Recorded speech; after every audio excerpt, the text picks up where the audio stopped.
Imagine this for a second. What if your personal AI assistant could do more than just find you the best deals online? What if it could actually, securely buy them for you? Well, that's not some far-off sci-fi idea. It's the future Mastercard is building right now. In this explainer, we're going to break down the powerhouse strategy behind their latest earnings results and see how they're planning to win not just today, but way into the future. Okay, let's just jump right in. The first number you absolutely need to know is 15%. For a company the size of Mastercard, a 15% jump in net revenue, that is a huge deal.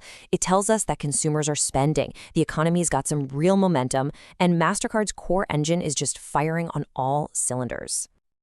But here's the number that tells the real story, the one that shows you where this is all going. 22%, a staggering 22% growth in their value-added services.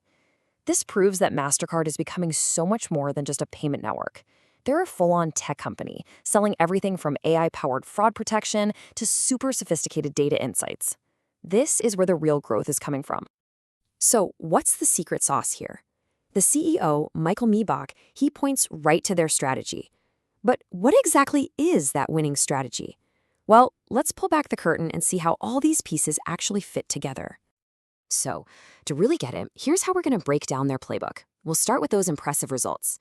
Then we'll dive deep into the three big pillars of their growth: consumer payments, new payment flows, and their key differentiator, which is services. And then we'll get to the fun part, their really bold vision for the future of commerce. First things first, the results. Look, Mastercard's recent success isn't some flash in the pan. It's the result of just relentless, consistent work. The CEO actually calls it a drumbeat of wins, and when you look at the deals they're signing all over the world, you can totally see why. And these aren't just any old partnerships, right? These are really strategic moves. The deal with Japan Airlines, that plugs them right into a massive, wealthy travel market. Partnering with a fintech giant like Nubank, that gives them a critical foothold in Latin America.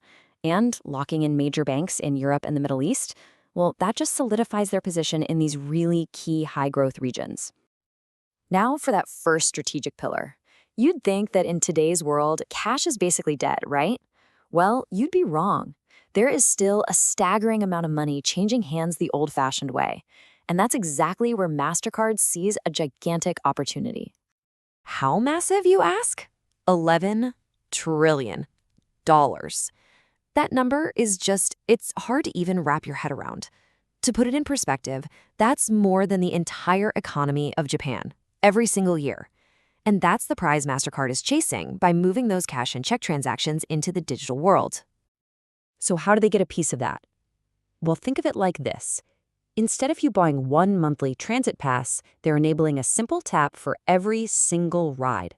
They get a tiny piece of way more transactions. It's a brilliant way to create exponential growth out of everyday habits.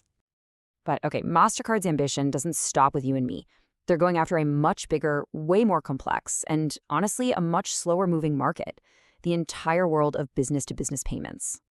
And they're really attacking this from all sides. For small businesses, they're just making it easier to get corporate cards. For bigger companies, they're pushing virtual cards that help suppliers get paid way faster and manage their cash flow. And then there's Mastercard Move, their global network for cross-border payments, which is just faster, cheaper, and more secure than the old way of doing things.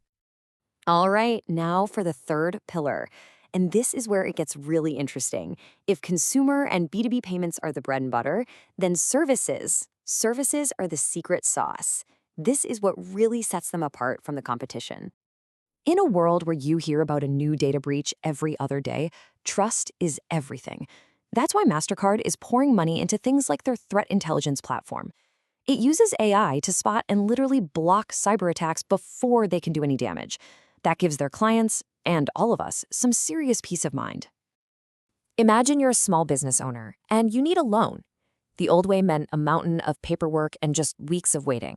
Well, with Mastercard's open finance platform, you can securely share your financial data with a bunch of lenders and get a decision in minutes. It's a total game changer. And finally, Mastercard is helping businesses connect with us in much smarter ways. Their commerce media network is a perfect example. It's kind of like a personalized ad platform that uses purchase history to show you offers you might actually want. It's a total win-win. You get a better deal, and the business doesn't waste money showing you ads for stuff you don't care about. So that's how Mastercard is winning today. But what about tomorrow? I mean, what does the future of shopping and paying for things even look like?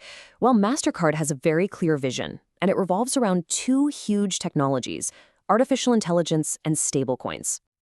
We are right on the edge of a revolution in how we shop, and it's all going to be powered by AI. It's going to change everything. So the big question is, who's going to be sitting in the driver's seat of this new world? Mastercard has a name for their vision: agentic commerce. Just imagine planning a trip. Instead of spending hours hunting for flights, you just tell your AI assistant your budget and where you want to go. It finds the best deals, books your tickets, even makes your dinner reservations. And it does it all securely through the Mastercard network. That's the future they're building. Now, what's really fascinating here is that this isn't just some cool idea they're talking about. They have a concrete, well-thought-out plan to own this space. By creating the rules of the road for AI agents, Mastercard is positioning itself to be the essential middleman in this new digital economy. They're not just building a feature, they're building the entire platform. The other big bet Mastercard is making is on stablecoins. You can basically think of them as a digital currency that's tied to a stable asset like the US dollar. Mastercard is weaving them right into its network to give people more choice and, maybe more importantly, to make sending money across borders way faster and much, much cheaper.